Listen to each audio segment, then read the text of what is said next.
नमस्कार दोस्तों, आज के इस वीडियो में हम तकरीबन 2500 साल पहले अशोक सम्राट के एक ऐसे शिलालेख को विज़िट करने जा रहे हैं जो कि दतिया ज़िले के गुजर्रा गांव में स्थित है। और यहां तक पहुंचने के लिए हमें गूगल मैप को इस्तेमाल करना पड़ा रास्तों को देखने के लिए। और ये जो शिलालेख है ये एकमात्र ऐसा शिलालेख है जिसके अंदर सम्राट अशोक का नाम अंकित है। और ये हमारे भारतवर्ष में सिर्फ ऐसे 2 शिलालेख प्राप्त हुए हैं जिनके अंदर सम्राट अशोक का नाम अंकित है। तो आइए पहुंचते हैं सबसे पहले दतिया ज़िले के गुजर्रा गांव में और विज़िट करते हैं इस शिलालेख को।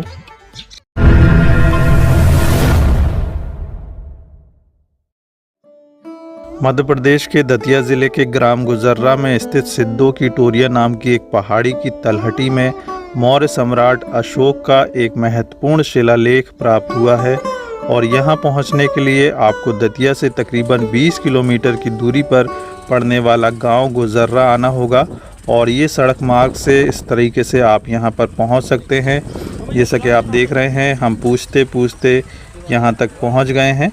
और इस गांव के पीछे पहाड़ियों पे वो शिलालेख प्राप्त हुए हैं। तो यहाँ से हम गांव वालों की सहायता से रास्तों को पूछते हुए उस शिलालेख तक पहुँचने की कोशिश करेंगे और उसका जो प्राचीन इतिहास है वो आपको बताने की कोशिश करेंगे, जो कि बहुत ही ज़्यादा महत्वपूर्ण है। सम्राट अशोक ने अपने शासनकाल में तकरीबन 2300 साल पहले हज़ारों की संख्या में इस तरीके के शिलालेख पत्थरों पर, गुफाओं में, चट्टानों पर लिखवाए थे। उसमें से कई प्राप्त किए जा चुके हैं जो कि आधुनिक बांग्लादेश, भारत, अफ़गानिस्तान, पाकिस्तान, नेपाल तक मिलते हैं। जिसमें से 2 शिलालेख ऐसे हैं जिसके अंदर जो राजा सम्राट अशोक थे उनका नाम अंकित है, जिसमें से एक शिलालेख को आज हम विज़िट करने जा रहे हैं गुजर्रा गांव में। तो आप समझ सकते हैं ये जो शिलालेख है कितना महत्वपूर्ण हो जाता है। ये भारत सरकार द्वारा संरक्षित किया जा चुका है। शिलालेख ब्राह्मी लिपि तथा मगधी लिपि में मौजूद है। और यहाँ पर हम देखेंगे जो इसकी ऊंचाई है तकरीबन 1 मीटर है और आधा मीटर की चौड़ाई में ये 5 पंक्तियों में शिलालेख एक चट्टान के ऊपर लिखा गया है। यहाँ से रास्ते बहुत मुश्किल हैं वहाँ तक पहुँचने के लिए। कुछ गांव वालों की सहायता से हम पूछते हुए वहाँ तक पहुँच रहे हैं। तो यहाँ से बताया जा रहा है कि यहाँ से पीछे से रास्ता है उस शिलालेख तक पहुँचने का। तो हम कोशिश करेंगे शिलालेख तक पहुँचने की, उसके बाद उसकी जानकारी हम आपके साथ शेयर करेंगे और कोशिश करेंगे कि उस शिलालेख का जो अनुवाद है वो भी हम आपके साथ शेयर करें।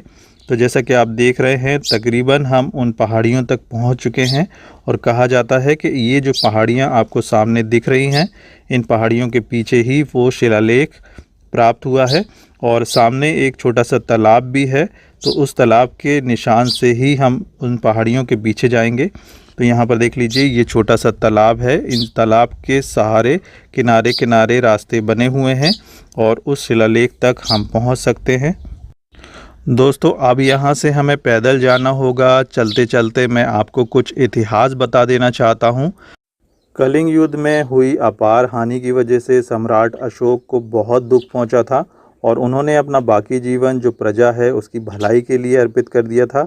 और उन्होंने इस शिक्षा दी थी जो नैतिक शिक्षा सारी प्रजा के लिए थी। और उन्होंने उस शिक्षा को सभी शिलालेखों में दिखाया है, दर्शाया है। दोस्तों जैसा कि आप देख रहे हैं करीब करीब हम उस शिलालेख तक पहुंच चुके हैं। यहाँ पर एक बोर्ड मिला है जिसमें सूचना दी गई है, लेकिन अब वो पूरी तरीके से नष्ट हो चुका है। तो हम इन्हीं रास्तों से आगे की तरफ बढ़ेंगे और थोड़ी ही दूर पर हम जानते हैं कि वो शिलालेख ज़रूर मौजूद होगा, हमें उसको ढूंढना होगा। और यहाँ पर हम पहुँचते हैं तो हमें इस तरीके का स्मारक मिलता है। इस शिलालेख को अब गवर्नमेंट के द्वारा से संरक्षित कर दिया गया है। तो अब हम वहां तक पहुंच चुके हैं। तो अब हम यहां से स्मारक के अंदर जाएंगे और उस चट्टान को विज़िट करेंगे जो बीच में से अब चटक चुकी है, जिसके ऊपर 2500 साल पुराना शिलालेख लिखा हुआ है। तो यहां से देख लीजिए अब हम अंदर की तरफ जा रहे हैं और यहां पर हमें सबसे पहले कुछ बोर्ड, वाइट बोर्ड प्राप्त होते हैं। पत्थरों पे लिखी हुई इन्फॉर्मेशन प्राप्त होती है जिसको आप पढ़ सकते हैं। और यहाँ पर उस शिलालेख का जिसको हम विज़िट करने आए हैं इसका अनुवाद भी लिखा हुआ है, जिसको मैं अभी वीडियो में आपके साथ शेयर करूँगा। और ये जो बीच में आप स्मारक देख रहे हैं इसके अंदर ही वो चट्टान प्राप्त हुई है जिसके ऊपर ये शिलालेख लिखा हुआ है। तो सबसे पहले उसको हम विज़िट करते हैं और आपको दिखाते हैं। और यहाँ पर देख लीजिए ये इसका अनुवाद भी लिखा हुआ है, आप इसको भी पढ़ सकते हैं।